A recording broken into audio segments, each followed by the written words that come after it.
Hey everyone! Today we're doing a quick 5-minute full body workout that you can do right at home. No equipment is needed, just your body and a little space.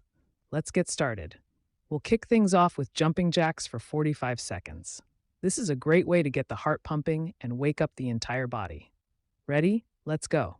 Make sure to keep your arms fully extended and land softly on your feet. Great work. Now take a 15-second break, shake it off, catch your breath, and get ready for the next move. Next, we'll do push-ups for 45 seconds.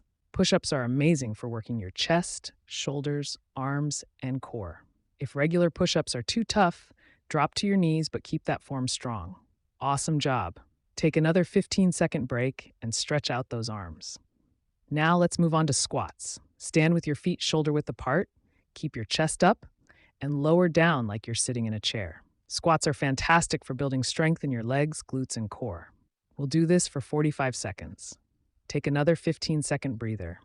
Shake out your legs and take a deep breath. You're doing great. Next, we're holding a plank for 45 seconds. Focus on keeping your body in a straight line from your shoulders to your heels and engage your core. This move is all about strength and stability. Take a quick 15-second break. One last move to go. Let's finish strong. To wrap it up, we're doing mountain climbers for 45 seconds. Drive those knees to your chest and keep up the pace. This will give you a quick cardio boost while working your core. And that's it. You just completed a 5-minute full body workout. Consistency is key, so feel free to add this to your routine and keep improving your fitness. Thanks for joining, and keep moving toward a healthier life.